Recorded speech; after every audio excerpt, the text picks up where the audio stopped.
실제로는 이제 국민들이 쉽게 체감할 수 있는 이러한 아이디어, 이러한 정책을 우리가 제시를 못해가지고 사실은 헌법이나 대한민국 원리에 대해서는 광화문보다가 더 이상 잘하는 사람 없어요. 그런데도 이게 확산이 잘 안 된단 말이야. 왜 그러냐? 국민의 수준이 우리를 못 따라와요. 국민의 수준이. 그런데 오늘 오신 여러분들은 아주 복 받았어요. 일단 먼저 김칫국을 한 그릇을 드릴 테니까 옆 사람 손을 잡고 너 복 받았다 인사 한번 해봐요. 시작.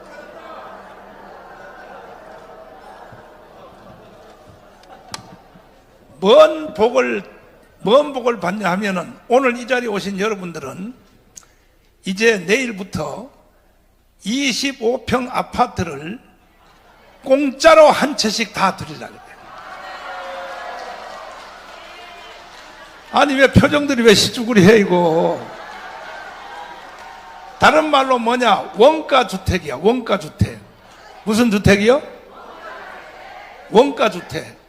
원가로 지으면요 국가가 초저금리로 2억 5천만 대출해주면 25평 아파트 방 3개짜리를 전 국민에게 다 줄 수 있다는 거예요. 그러면 25평 아파트 방 3개짜리를 전 국민에게 다 주면, 특별히 20대 30대 젊은 놈부터 먼저 줘버리면 결혼할까 안 할까? 결혼하면 애새끼 나올까 안 나올까? 무슨 뭐 저출산 문제를 해결한다, 무슨 어디식으로 해결한다, 폴란드식으로 해결한다, 개뿔 같은 소리 하지 말고. 이게 이승만과 박정희는요 그 시대가 이해되지 않는 차원이 다른 말을 하는 거야. 차원이 다른 말을. 예를 들면 박정희 대통령 경부 고속도로를 놓겠다. 그걸 누가 이해하겠습니까? 누가? 차도 없는데. 그러니까 김영삼 김대중이가 경부 고속도로 착공식하는데 앞에 들어 누워가지고 박정희 이놈이 지 혼자 부산까지 고속도로 차 타고 가려고 고속도로를 만든다고 뒤로 들어 누웠어요. 그러면 박정희 말이 맞았어요? 김영삼 말이 맞았어요? 아니 왜 대답 안 해요? 지도자는 한 세대를 앞서는 말을 해야 되는 거야. 하도 떠드니까 언론까지도 떠들고 왜 고속도로가 필요하냐, 자전거도 지금 타기 힘든데, 이렇게 떠드니까 하는 말이 뭐라 그랬어요? 내가 죽은 뒤에 무덤에 뭘 뱉어라? 내가 하는 일이 틀리면 무덤에 침을 뱉어라. 이런 사람이 또 한 분 나타났어요. 황정수 소장님을 모시겠습니다. 내가 죽으면 내 무대에 침을 뱉어라. 자, 또 한 분이 나타났습니다. 자, 이제 드디어 오늘 오신 여러분들은 25평 아파트를 공짜로 한 채씩 다 줄 테니까 이게 허망된 말이 아니야. 이거는요 경부 고속도로를 놓는 것보다 더 쉬운 거예요. 더 쉬워. 더 쉬운 거라고요. 믿어져요? 다시 한번 박수하겠습니다. 자, 여러분 안녕하십니까? 저는 지금 진보 우파 정당을 표방해온 혁명 21의 직전까지 대표에 있었고 지금은 당이 자진 해산 중에 있습니다. 저희 당이 자진 해산하는 이유는 우리 당이 만들어진 이유가 아니 당원이 몇 명이나 돼요? 13,000명입니다. 자, 근데 거기 재정도 막 3억이나 쌓여 있다 그런다며. 예. 근데 저희들이 이제 자진 해산하는 이유가 저희들은 집권을 해서 권력을 잡기 위해서 만드는 게 아니라 대한민국의 보수가 국민의힘, 과거의 새누리당, 한나라당 등으로 상징되는 이 수구 기득권 보수가 있고 그 외에 과거에 이승만, 박정희를 잇는 진보 우파의 세력이 없어졌다. 그렇게 평가하기 때문에 저희들이 이 진보적 가치를 보수 진영 안에 도입해야 된다. 저는 이승만 대통령도 1945년 해방이 될 때 굉장히 진보적인 시각을 가졌습니다. 진짜 진보지, 진짜. 그때 공산주의로 대부분 세계에 새로 해방되는 식민지에서 해방되는 나라들이 다 갔습니다. 근데 거기로 가지 않고 이 극동의 이 반도의 반쪽 쪼가리 이 땅이 미국으로 갔다는 것은 굉장히 진보적인 거죠. 자, 박정희 대통령 같은 경우에는 그 당시에 2차 대전 이후에 새로운 신생 국가들이 전부 저개발에서 헤맬 때 경제개발 계획을 만들고 경부고속도로를 만들고 포철을 만들어서 중화학개발로 갈랐다. 굉장히 진보적인 겁니다. 맞아요.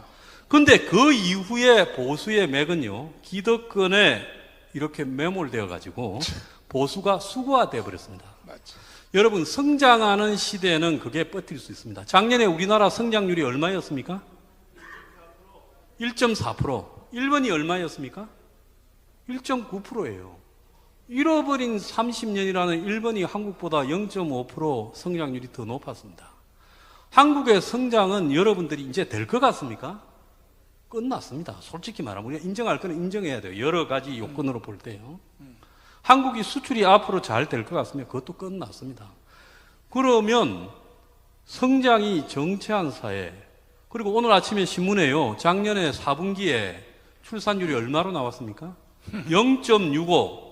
지금 전쟁 중인 우크라이나하고 똑같은 출산율이 나왔다는, 세계에서 이런 출산율은 없었다잖아요. 참 기가 막혀. 우리가 인정해야 될 거는 이제 기존의 성장 시대에 만들어진 보수의 가치, 자유시장 경제 운운하는 가치로 지금 젊은 사람들에게 들이밀다가는 그것이 통하지 않는다는 겁니다. 그렇기 때문에 우리가 방향을 굉장히 이승만 박정희 정신으로 돌아가서 진보 우파적 가치를 우리 내부에 도입하지 않으면요, 우리가 안 되는 거예요. 그린벨트 풀고 뭐 군사보호구역 개발하고 한강에 60층 올리고 용적률 건폐를 풀고 이렇게 해서 되는 게 아니라 목사님이 말씀하신 원가주택, 그거 우리 당의 정책이었습니다. 핵심 정책이었어요.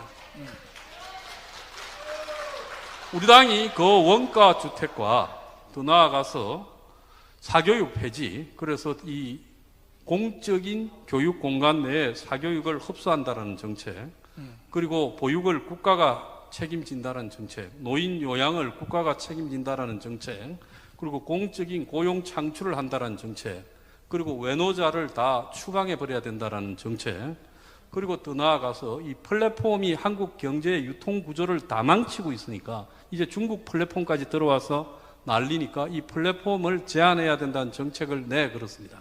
그리고 핵 개발을 해야 된다는 정책, 이 8가지가 우리 당의 정책 핵심이었어요. 그런데 제가 한 2달 전에 목사님하고 의논해서 목사님의 자유통일당에서 이런 정책을 수용하겠다 이렇게 말씀하셔서, 그렇다면 협약을 맺읍시다. 그래서 협약을 맺고 저희 당은 독자적으로 정당화를 추구하다가 지금 13,000명의 당원을 가지고 등록되어 있는 정신정당이고 원내 진입을 시도해보려고 했지만은 굳이 이런 단계에서 우리가 별도로 당을 갈 필요가 없다. 자유통일당을 지지하고 우리 당은 이번에 자진 해산 중에 있습니다. 그래서 우리 당의 이 당원들은 서로 이렇게 약속을 했어요. 우리가 이 보수의 거센 물살 아래 들어가서 그 길을 변화시켜서 보수 내부에 진보적 가치를 넣는다면 우리는 우리가 할 수 있는 것을 다 한 거다. 우리가 언제 권력 잡으려고 이런 걸 했냐. 제가 설득했고 전부 동의했어요. 그래서 자진해산 중에 있습니다. 3월 달에 자진해산이 되고요. 이번 총선에서는 저희들은 자유통일당이 어쨌든 원내 진입을 해야 된다 이렇게 생각합니다. 저는 대한민국이 보수 수구 기득권 정당 하나로 가서는 안 된다. 그걸 끊임없이 견제하고 자극하고 위협하는 새로운 보수 세력이 들어가야 된다. 그건 제가 아니라 누구라도 좋다. 다만 그게 없이는 대한민국의 보수는요, 괴멸돼요. 우리가 YS 그리고 MB, 박근혜, 윤석열 정권까지 겪어봤지만은 이 사람들이 종북을 제대로 척결합니까? 아무리 떠들어도 종북 척결 안 합니다. 종북은 여전합니다. 자, 그것뿐입니까? 이 사람들이 지금 북한의 위협이 어느 때보다 가소화되는데 핵 개발을 제대로 합니까? 지금 미국이 엊그제 뭐라 했습니까? 미국의 유리킴이라고 국무부 차관보가요, 부차관보가요. 한국이 우크라이나에 포탄을 줘야 된다. 그리고 미국 백악관이 어제 떳떳하게 준다고 너네 입으로 말을 해라고 말했습니다. 사실 한국이요, 우크라이나에 벌써 50만 발 안팎의 포탄을 줬어요. 포탄을 줘놓고도 국민 앞에는 비전투 물자만 우크라이나에 전달했다고 거짓말을 하고 있어요. 중공하고 러시아가 겁이 나서 우리가 우리의 우방인 나토 국가, 그들과 보조를 맞춰서 러시아의 우크라이나 침공에 포탄을 50만 발가량 줘놓고도 줬다고 말도 못합니다. 그래서 작년에 미국 CIA가 한국에 국가안보실을 도청해가지고 그 자료를 공개하고 폴란드 총리가 언급하고 그러지 않았습니까? 포탄을 주고도 줬다고 말도 못해요. 쫌생이 보수들이. 이게 뭔 보수입니까? 진짜 보수라면 우리가 떳떳하게 미국에 그래 우리 포탄 다 줄게, 우리는 너희들이 지켜달라. 박정희 대통령이 그랬잖아요. 우리가 월남에 군대를 보낼게, 한국은 너네들이 지켜달라 이랬지 않습니까? 그래서 우리가 월남에 간다. 대신 미군은 한국에서 한 발도 움직이지 마라. 그래서 우리가 지켜졌잖아요. 60년대, 70년대 초반에 우리가 북한보다 약할 때 그래서 한국이 지켜졌지 않습니까?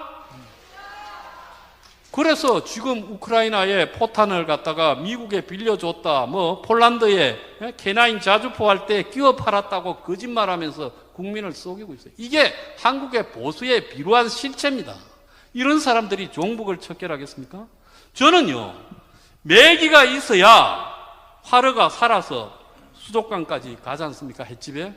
그래서 매기 역할이 반드시 필요하다 이렇게 생각합니다. 저는 여기 계신 분들하고는 좀 다른 이력이 있지요. 저보고 아직도 좌파라고 이렇게 비아냥대는 사람이 있는데 저는 정치 출발을 민주당에서 했습니다.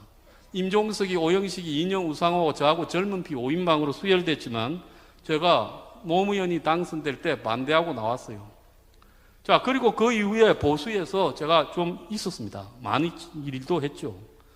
자, 그리고 2012년에는요, 국민의힘의 서울에 공천도 받았습니다. 내가 반납을 했어요. 공천 과정을 보니까, 그때는 국민의힘이 아니라 새누리당이죠. 하도 한심해서 도봉갑에 공천 나왔는데 제가 스스로 반납하고 출마 안 했습니다. 그런데 그 이후에 제가 느낀 게 적더라도 올바른 보수의 길을 제가 개척해서 이 나라의 보탬이 돼야 되겠다. 그거 하나로 지금 당을, 혁명21이라는 당을 만들었어요. 혁명이라 하면 싫어하는데 저보고 당 이름이 왜 혁명21이냐. 21세기에 보수 혁명을 하자고 혁명21이라고 했습니다. 박정희 대통령이 5.16 구테타가 아니라 혁명이라고 우기시는 분들이 우리 당이 혁명 붙었다고 욕을 하더라고요. 아니, 우리가 혁명하면 안 되고 박정희 대통령이 혁명하면 됩니까? 그래서 저희들은 보수의 이데올로기에, 가치관에 완전한 혁명이 필요하다라고 주장을 합니다. 기존의 보수 이데올로기는 끝났어요. 성장시대에 성장하면 가난한 사람도 잘 살게 될 거니까 군말 말고 따라오라. 이제 성장이 안 되는 시대에 어떻게 그 사람들을 설득할 겁니까? 그래서 보수는 새로운 이데올로기를 가져야 된다. 자, 저는요, 이 보수판에서 저도 웬만하면 솔직히 말하면 2012년에 출마 안 할 때 저는 제 개인적인 정치는 접었습니다. 그리고 이 보수가 종북을 완전히 척결하고 그리고 국민 전부의 지지를 받는 안정적인 국가를 건설하기를 바랬는데 그렇게 되는 것이 너무나 어렵다라는 것을 보고요. 문재인 정권이 등장하는 걸 보고 제가 이 거리에서 투쟁을 했어요. 제가요, 목사님 나오시기 전에 거리에서 수천 명씩 모아서 문 정권과 엄청나게 싸웠습니다. 윤석열 대통령 다 지가 친윤이라고 하는데 아무도 윤 겉들도 보지 않을 때 수천 명씩 모아서 10번이 넘는 지지 집회도 해줬어요. 자, 그런데 중요한 것은 뭔가 하면 그런 게 중요한 게 아니라 보수는 자기 색깔을 가져야 된다. 그리고 보수의 새로운 칼라를 만들어야 된다. 지금 국민이요, 90%가 서민입니다. 90%가 서민이에요. 돈 10억 있는 사람이 서민이죠. 집까지 포함해서. 그러지 않습니까? 그런데 자기들이 서민인 줄 모르고요. 보수는 옛날에 성장 70, 80년 시대의 이데올로기를 가지고 똑같이 반복적으로 그들을 설득하려고 합니다. 그런 게 통합니까? 솔직히 이재명이 아니면 이번에도 지지요.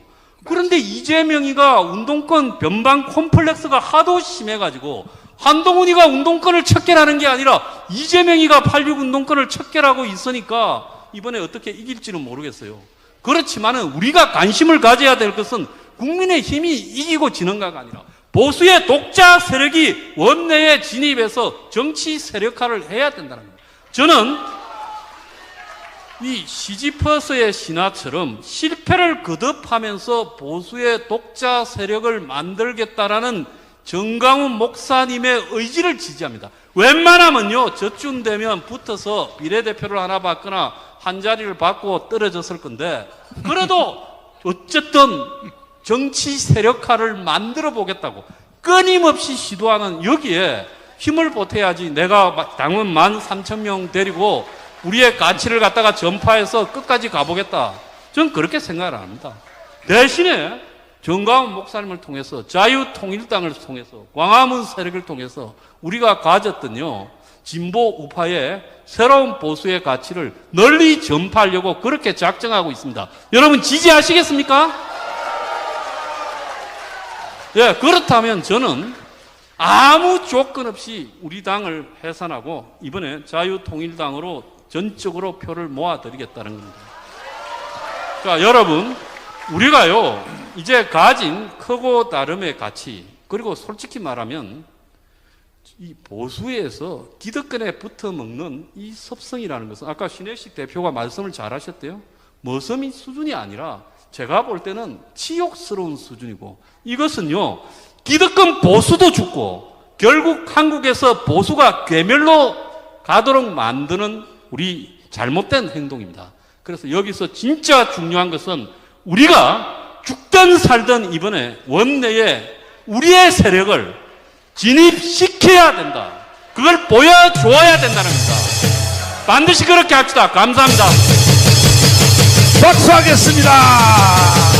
감사해요. 감사해요. 참 대단하신 분이야. 대단하신 분. 당원 13,000명, 한 달에 3억, 이걸 해체하고 자유통일당에 기증하겠다는 거야. 기증하겠다는 거야.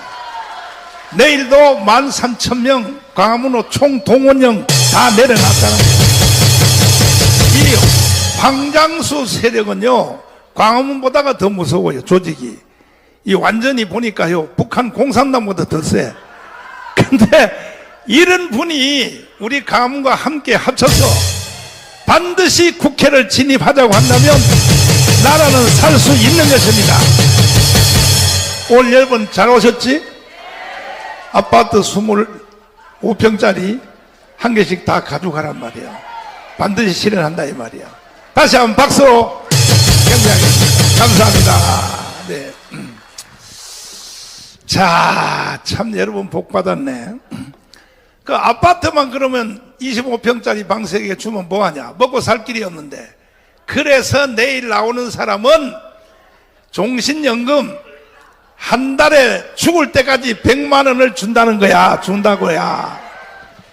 그래서 내일 우리가 하는 이 광화문 3.1절 집회는 일반 집회가 아니고 과거에 우리가 4년 동안 했던 그 집회와도 완전히 다르고 인류 역사의 혁명입니다. 혁명. 마지막 혁명. 불란서의 68혁명, 영국의 산업혁명, 미국이 일으킨 최근에 200년 전에 일으킨 청교도 혁명, 이 혁명을 능가하는 혁명을 우리는 내일 광화문에서 실현한다는 것이 실현. 그러기 위해서 우리는 1000만 명의 조직이 필요한 것입니다. 자, 자길 목사님을 모시고 마지막 혁명, 자, 박수 한번 하겠습니다.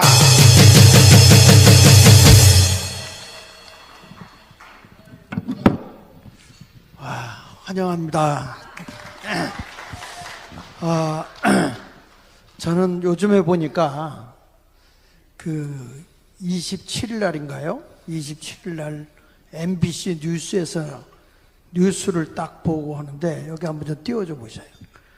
지금 쟤네들이 어떻게 선거 전략을 세우는가 보십시오.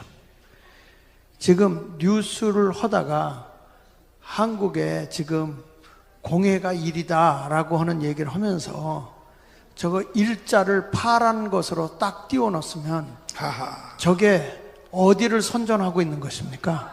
더불어민주당 더불어민주당을 MBC에서 저렇게 선전을 하고 있는 거예요. 심리적으로. 그러니까 이러한 것을 우리가 냉정하게 봐야 되거든요. 근데 이런 거를 못 보고 날마다 눈 왔네 이러고 앉았으니까 이거 안 된다고요. 그리고 또 하나는 우리가 지난번에도 제가 말씀했지만 건국전쟁이 길 위에 아스팔트 경인 고속도로 깔라고 할 때 길 위에 누워있던 그 사람을 모델로 해서 길 위에 김대중이를 만들었잖아요. 다큐를 만들었습니다. 다큐를 만들었는데 이게 그렇게 뜨지 않았어요. 그런데 우리 건국전쟁이 100만이 넘어섰습니다. 그렇죠? 100만이 넘어섰습니다. 이게 지금 그래도 4위예요. 4위. 다큐멘터리로는 4위입니다. 여기가 막 계속해서 올라가니까 갑자기 김영옥이가 주장했던 게 있어요. 이승만은 미군의 독재자다. 그래서 그의 무덤을 파내야 된다. 이런 주장을 하고 있는데 그게 파묘입니다. 파묘. 아까 얘기했잖아. 무덤을 파내는.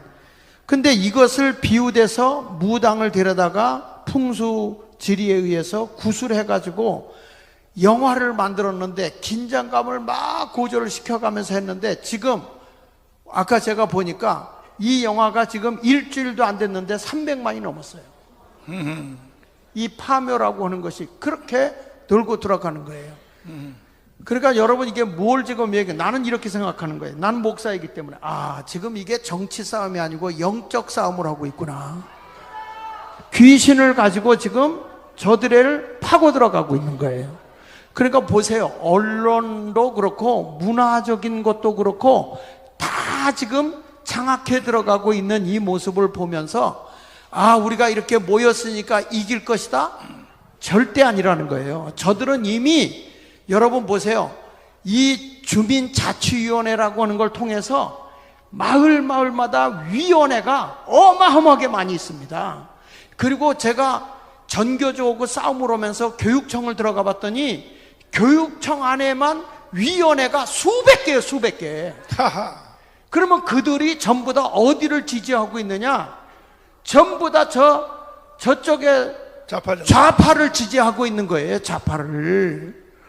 지금 우리가 이렇게 모이니까 뭔가 될 것 같지만 저들은 이미 하부 조직까지 다 되어 있기 때문에 우리 이 자유마을이 동네를 파고 들어가서 싸우지 않으면요 이번 선거도 어렵다는 거예요. 지금 맞아. 그래서 우리가 이러한 엄청난 일들을 하고 있습니다. 그리고 또 하나 배울 게 있어요. 뭐냐면 저들은 용어 전술을 쓰고 있습니다. 용어 전술. 계속해서 우리 보수 진보 말씀을 많이 하세요. 보수 진보라는 이 단어가 2006년도 1월 1일 이 김정일이가 뭐라고 얘기를 했냐면 여기 넘겨보세요. 남한에서 반보수 대연합과 진보 대연합으로 매국 반역 집단의 종국적 파멸을 안겨주자. 이렇게 해가지고 보수는 상당히 고리타분하고 보수라는 것은 완전히 노땅들이 있는 그런 아주 골동품의 세상을 얘기하는 것이고 진보라고 하는 것은 새로운 세상, 개혁 세력, 무엇인가를 아름답게 만들 수 있는 세력으로 프레임을 씌워놓은 것입니다. 그래서 우리는 보수 진보로 싸움을 가고 있어요. 넘겨서 한번 보시면요. 그러면서 범민영 남직본부에서 뭐라고 하냐면 미국 없이 자주적 민주정부를 지향하는 연립정부를 쟁취해야 된다. 저 보수 꼴통들이 자꾸 미군을 끌어안고 있기 때문에 저들을 다 쳐내야 된다. 그리고 나온 것이 바로 저것이 미군 철수운동이라고요. 근데 지금 우리도 모르는 사이에 용어 전술에 잡혀들어 있다는 거예요. 이번 선거는요 우파와 좌파의 싸움입니다.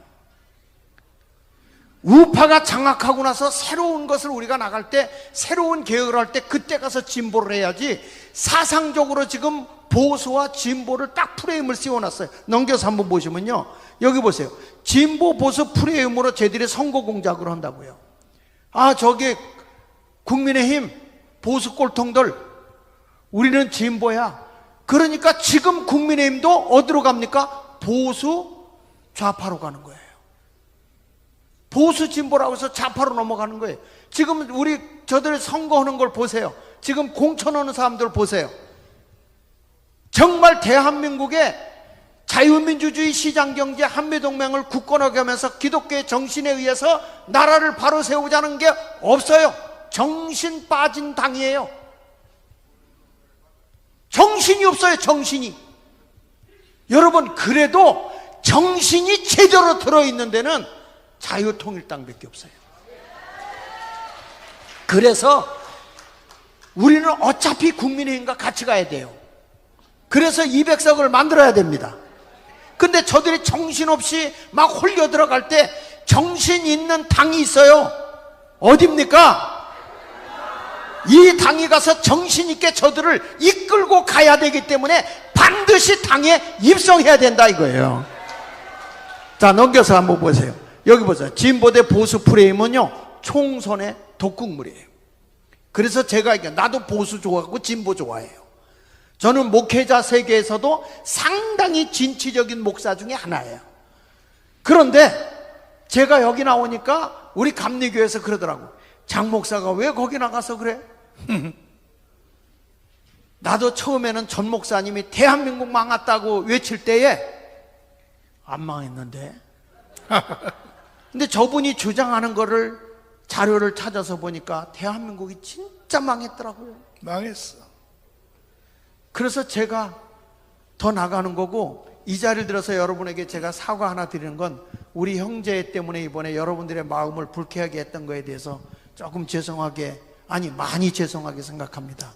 그런데 우리가 얘기할 땐 이렇게 했어요. 우리의 지도자는 정광훈 목사입니다. 아무리 우리 형제지만 우리의 지도자는 정광훈 목사다. 우리 장경로 목사님도 그런 얘기를 했어요. 전 목사님이 하지 마라 그러면 안 하겠다, 이렇게 얘기를 했어요. 처음부터 우리는. 근데 뭔가 더 크게 해보려고 하다가 지금 조금 오버 액션을 취했어요. 그래서 이번에 사과하고 다 내려놓고 다시 우리 국민 계명 깨우고 영성훈련 하는 대로 가기로 하고 다시 하기로 했습니다. 여러분들이 용서해 주시기를 바랍니다. 이렇게 우리들이 다.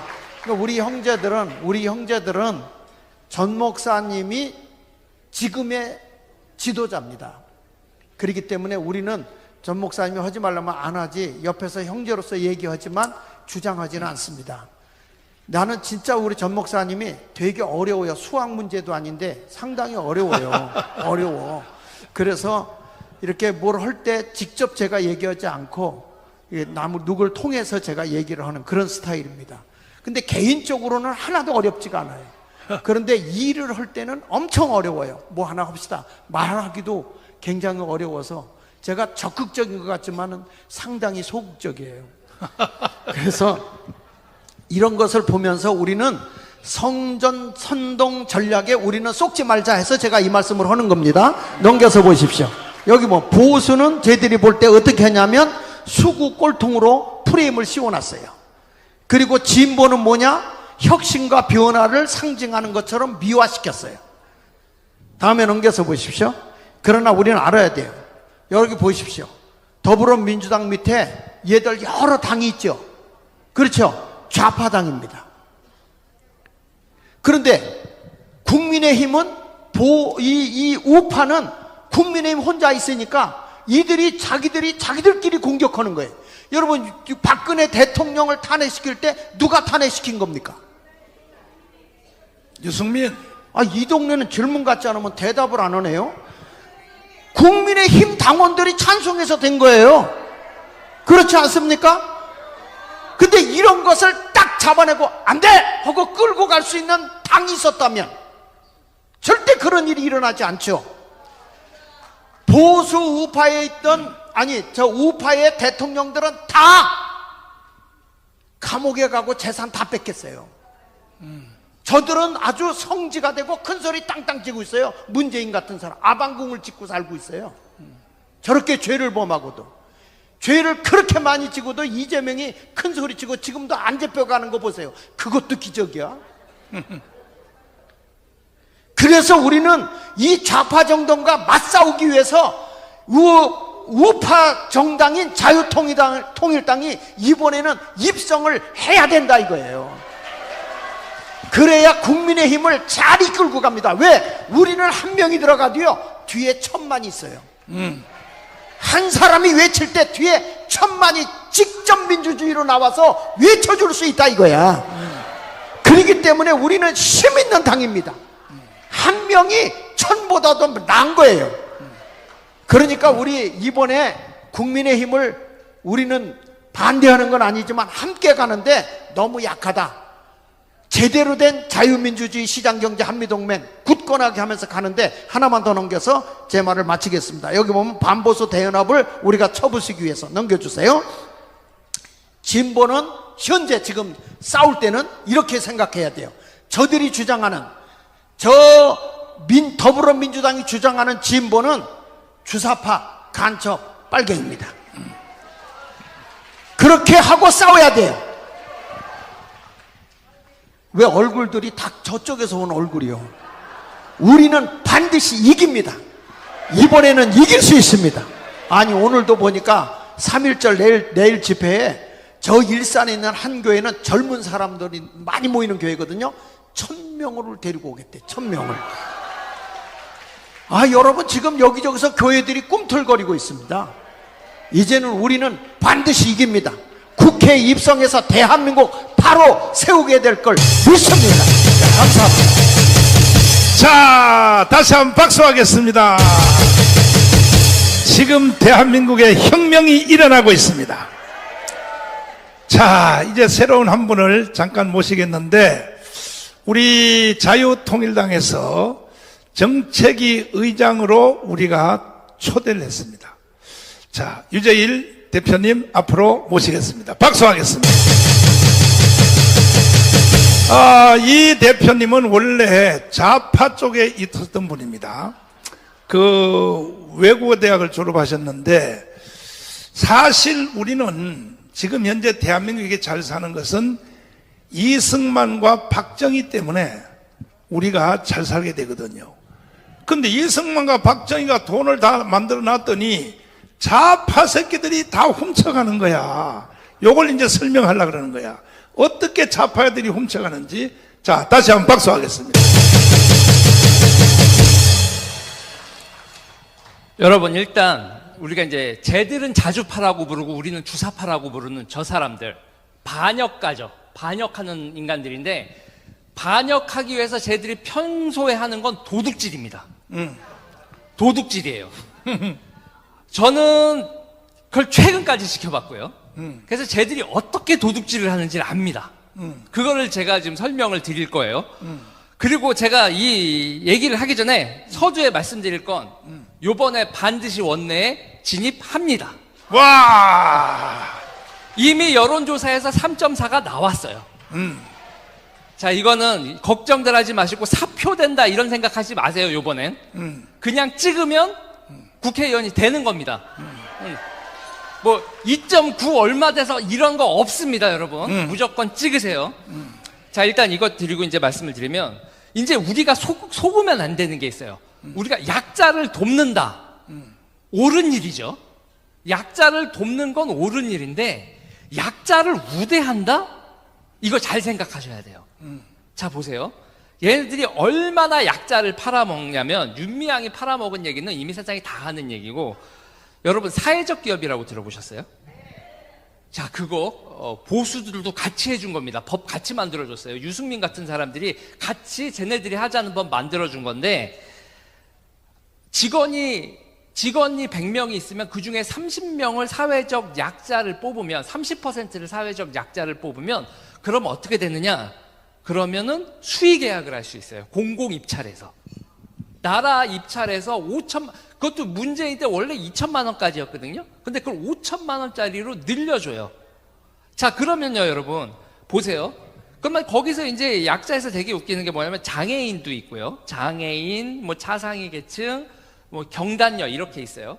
자, 여기서 우리가 그 공공기관에 납품하는 기업 하나 만든다고 했을 때요. 우리가 지금 경단녀 30% 이렇게 만들어 올 수 있나요? 갑자기 뭐 막 주변을 둘러본 거려야 되잖아요.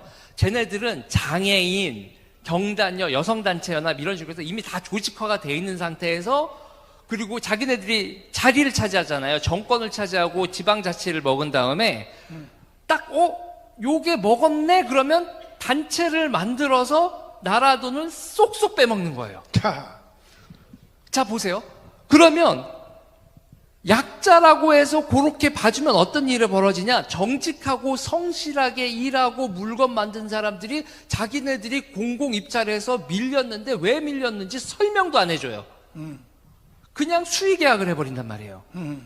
그러면 다 어떻게 돼요? 야, 약자 구해와 이렇게 되는 거예요. 이게 어이가 없는 거죠. 그러니까 이런 식으로 얘네들이 하면서 뭐냐면 여러분 원자력으로 전기 만들면 70원이 안 넘어요. 아무리 비싸도. 그런데 태양광으로 전기를 만들잖아요. 140원이거든요. 그냥 사주는 거예요. 왜? 그러면서 뭐냐면 오르니까 사준대요. 이게 오른 에너지다라는 거예요. 그러니까 우리가 조심해야 될 건 뭐냐면 쟤네들이 약자라고 하는 거 그리고 옳다라고 하는 거 있잖아요. 그리고 쟤네들이 여기서 이제 자유통일당이 절대로 저항하고 있는 게 뭐 있어요? 차별금지도 말은 좋잖아요. 그런데 차별금지를 누구를 차별하면 안 되느냐의 이 디테일로 들어가면 그러면 이제 완전히 아사리판이 나는 거예요. 맞죠. 아사리판이 나는 거예요. 자, 그리고 이제 제가 또 하나만 설명드릴게요. 제가 그 전장현 있잖아요. 전장현 보고 기겁을 했는데 장애인들이 여러분 장애인들 한 명이 시설에 있다가 쟤네들 탈시설이라고 하는데 밖으로 이렇게 우리가 보통 사는 이런 주택에 나와서 그 한 사람을 케어하는데 1년에 인건비만 2억이 들어요. 이야. 인건비만 2억이 되는데 저기서 얼마를 떼먹냐면 25% 5천만 원을 수수료로 떼먹습니다. 나도 장애인으로 등록해야 돼. 나 진짜 장애인이니까 등록해야 그러니까 되겠어, 빨리. 저놈들은요, 그래 놓고서 제대로 케어도 못해서 사람들이 욕창에 걸려서 죽는 일까지 벌어져요. 폐혈증으로. 그렇게 방치하고도 다 쉬쉬하게 만듭니다. 그러면 얘네들이 이거로 이 장애인들 케어를 사실상 얘네들이 어떻게 먹어가는지 봤더니 옛날에 여러분 도가니라는 영화 기억나세요? 그래서 무슨 이렇게 시설에서 인권 침해가 있고 막 성추행이 있고 이런 적이 있었잖아요. 그러니까는 뭐를 만드냐면 장애인 권익 옹호기관이라는 걸 만들어요. 그래서 자기네들이 시설 같은 데서 인권 침해 있는지 막 보겠다는 거예요. 그래 놓고선 뭐를 하냐면 또 나라에서는 걔네들이 그걸 조사할 수 있는 권리를 줘요. 그러니까 경찰이나 검사가 아니라 장애인 시설에 문제가 생기면 먼저 걔네들이 들어가서 조사를 하는 거예요. 검사하고 경찰보다 걔네들이 장애인 사회에선 진짜 사법권을 가지고 있는 거죠. 이야. 그런데 그 사법권을 가지고 있는 그 단체들이 뭐라고요, 여러분? 주사파 단체예요. 걔네들이 왜 그렇게 됐냐? 인권운동가라고 얘기해요. 자기들은 약자 돕는다, 선한 일 한다 그래 놓고선 주사파들이 그렇게 자기네들 주사파가 인권운동가가 돼서 그렇게 장애인 시설에 대한 사법권을 장악을 하더니 그 업계를 싹 다 자기 거로 만들어서 1년에 수조를 쳐먹더라. 자, 근데 여러분 기가 막히네. 장애인에서만 그랬죠. 근데 그 다음에 보면 사법권을 가지면 그러면 장애인 시설에 계신 우파분들은 그 사람들이 조사하겠습니다 나오면 어떻게 돼요? 오금이 저려요. 주사파 앞에서 꼼짝을 못하는 겁니다. 먼지 털듯이 턴단 말이에요. 그러면 뭐라도 나오면 그냥 주사파 앞에서 엎드려서 아이고 제발 좀 봐주세요. 그러고 이 건을 그렇게 다 장악하는 거예요. 사법권이라는 게 그렇게 무섭습니다. 그런데 문제는 여러분 생각해 보세요. 검수완박이라고 하죠. 여기서 그거 잘 봐야 돼요. 경찰한테 수사권을 넘긴 다음에 그 다음에 또 뭐까지 얘기해요? 자치경찰이라고 얘기하죠. 자치경찰이라고 하는데 그러면 보면 경찰위원회라는 게 있어요. 그러면 그 경찰위원회가 뭐처럼 구냐면 회사의 이사처럼 굴어요. 경찰위원회가 예산과 인사를 결정을 해요. 자. 그러면 경찰청장은 경찰위원회에 꼼짝을 못 하겠죠. 그런데 제가 목사님하고 이제 대화를 하다 깜짝 놀란 거, 우리는 그런 거 장악하려고, 우리 자유마을 조직이 있어도 그런 걸 장악하려고 우리는 준비를 하고 있진 않아요. 근데 저놈들은 그런 거를 어떻게든 장악하려고 조직화가 돼 있어요. 맞아. 자, 그러면 여러분, 경찰위원회를 쟤들이 장악을 하면 그럼 경찰은 누구 거예요? 쟤들 거죠. 빨갱이들 거지. 자, 그리고 거기서 뭐냐면 또 하나가 보면 경찰인권위원회라는 걸 따로 만들어요. 그 경찰인권위원회는 뭐냐면요, 여러분, 징계권을 가지고 있어요. 그러면 경찰이 인사, 예산은 경찰위원회, 경찰인권위원회에는 징계권이 있으면 꼼짝을 할 수 있어요? 그리고 여러분, 그렇게 사법권이 쟤들한테 넘어갔어요. 넘어갔는데 중대재해법, 그리고 각종 환경규제, 차별금지법 가가지고, 목사님이 사장님이에요. 사장님인데 가가지고 중대재해법 어기셨습니다. 주사파한테 꼼짝 없어지는 거예요. 차별금지법에서 동성애에 대해서 차별 발언을 하셨습니다. 그러면 회사 사장이 꼼짝없이 그 회사를 문을 닫아야 돼요. 그럼 그 회사가 하던 일, 이권 누구한테 넘어갈까요? 주사파한테 넘어가는 거예요. 그러니까 검수완박은 단순히 검사에서 경찰로 넘어가는 게 아니라 경찰에서 다시 자치경찰로 넘어가면, 대통령이 경찰을 통제하려면 누구를 통해서 해요? 행안부 장관을 통해서 하죠. 근데 이렇게 자치경찰이 되면 행안부 장관이 그 자치경찰한테 경찰권을 장악할 수 있어요, 없어요? 없죠. 없어요. 여러분, 경찰권 뺏기고 이권 뺏기면 그게 그 나라가 누구의 나라예요? 문제는 선거에서 이겨도 이게 바뀌지가 않아요. 왜냐하면 의회 권력을 가지고 있다고 위원회 권력을 이길 수가 없는 거예요. 이 위원회를 여러분, 평의회라고도 부르는 이거를 뭐라고 부릅니까? 외국말로, 러시아 말로 그걸 소비에트라고 부르는 거예요. 그래서 뭐라고 하죠? 권력을 소비에트로. 그게 지금 대한민국에서 거의 다 이루어졌어요. 자, 보세요. 쟤네들이 혁명을 한다라고 했을 때 그때는 폭동 이런 걸 일으키죠. 그런데 그렇게 해서는 진압을 당하잖아요. 그러니까 폭동 같은 방법, 그걸 뭐라고 하냐면 기동전이라고 그래요. 말 이렇게 띄고 간다. 혁명 같은 방법으로는 안 되니까, 폭동이나 혁명 같은 방법으로는 안 되니까 야금야금 먹자. 그걸 뭐라고 불러요? 그거를 진지전이라고 부르죠. 그 이탈리아의 공산주의 이런 거 악랄한 놈인데, 그놈 그람시라는 놈이 개발한 방법인데, 그 방법을 그대로 우리는 사법권을 군데 다 주고 나라의 이권까지 쟤네들한테 다 털렸어요, 지금. 이미. 그런데 이 과정에서 왜 이런 일이 벌어졌느냐? 이 도둑질을요.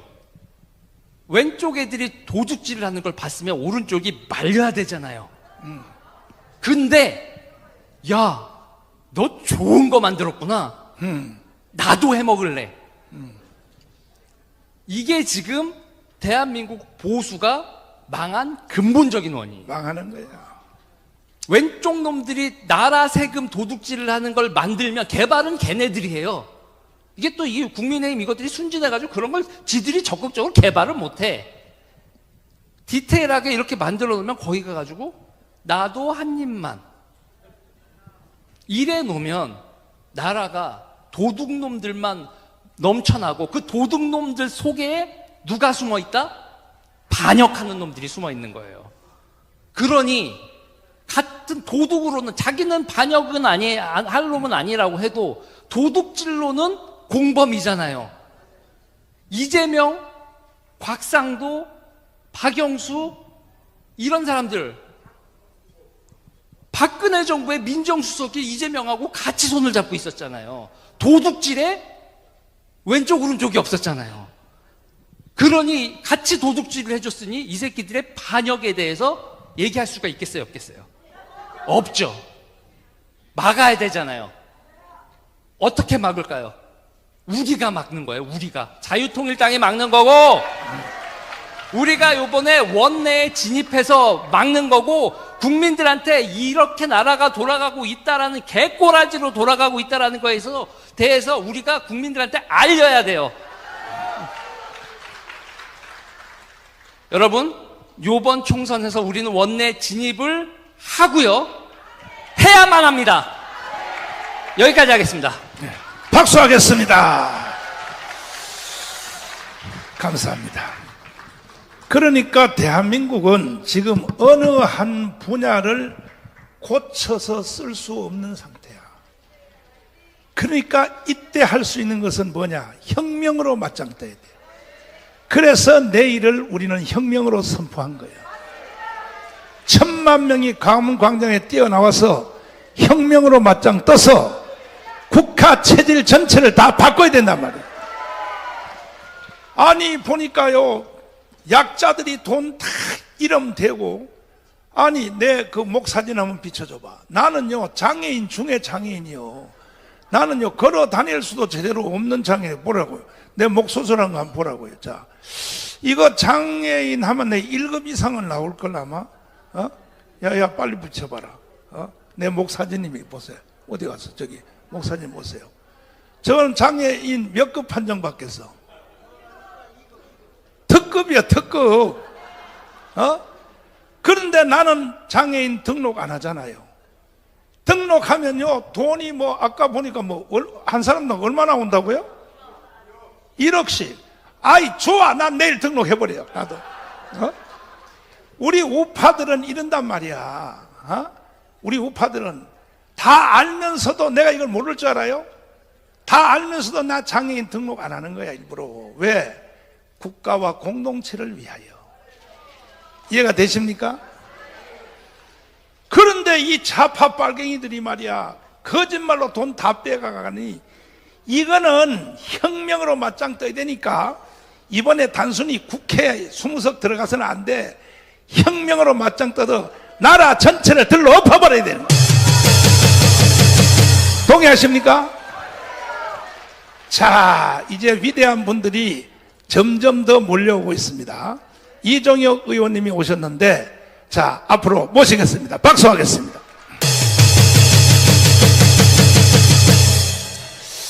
왜 이 나라가 망할 수밖에 없느냐? 이거는 좌파 빨갱이들 뿐이 아니고 이게 우파 때문에 더 망해요. 우파 때문에. 자, 한번 들어보겠습니다.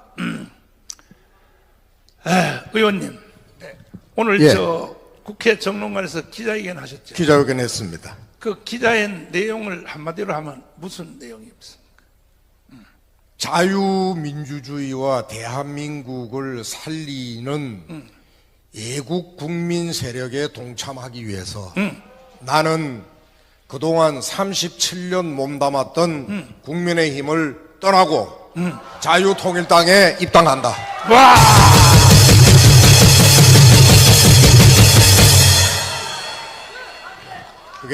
그게 오늘 몇 대 국회의원 하셨어요? 18대 때 국회의원을 했습니다. 18대 국회의원을 했고 국민의힘의 전신인 자유한국당에서 제가 당 지도부인 최고위원을 했었죠. 최고위원도 하시고. 그런데 이번에 이제 부산에서 공천이 이루어졌는데 사실 지지율이 우리 의원님이 1등을 하는데 세상의 위에서부터 다 카트해버리고 엉뚱한 사람을 딱 지명하니까 이건 분노가 안 날 수가 없는 거 아니에요? 비단 저뿐만 아니라 부산 지역에 몇 군데가 경선 주민 여론 지지가 압도적 우위에 있는데 자기네들이 그리는 그림에 맞게끔 하려고 그러면 그 여론 지지가 높은 후보를 경선에 참여시켜 가지고는 자기네들이 원래 그려놓던 그림이 나오지를 않는 겁니다. 그러니까 아예 처음부터 경선에 원천 봉쇄를 하고 컷오프를 시켜버리는 겁니다. 그리고 그래서 세우는 후보가 그래도 나라나 국민을 위해서 쓸 수 있는 제목감이 되면 뭐 그러려니 하고 좀 참겠는데 깜도 안 되는 그저 노세 당나귀. 여러분, 지금 우리 보수우파 정당의 하루에 자유민주주의를 지키고 대한민국을 발전시키기 위한 하루의 천리를 달리는 천리마 국회의원 여러분 눈에 보이십니까? 없어. 전부 다가 노세 당나귀들만 있어요. 그러니까 당이 안 되는 겁니다. 왜 노세 당나귀만을 하느냐? 말 잘 듣거든. 그저 위에 지도부 시키는 대로 꼬박꼬박 따라가거든. 그러니까 주로 이런 사람들 위주로 하니까 이들은 자유민주주의의 가치가 무엇인지, 나라의 선량인 국회의원으로서 해야 할 가장 중요한 국민적 책무가 무엇인지, 그래서 자기네들이 도대체 여의도 국회에서 무엇을 해야 하는지 여기에 대한 생각이 1도 없는 자들이 지금 여의도 국회를 300여 명이 거의 다 우글거리고 있는 겁니다. 그러니까 그들은 좌파들에 대한 분노도 없죠. 좌파에 대한 분노가 있으면 예. 지금 현재 저 범죄 수괴 이재명이를 저렇게 놔두고 있겠습니까? 참. 예?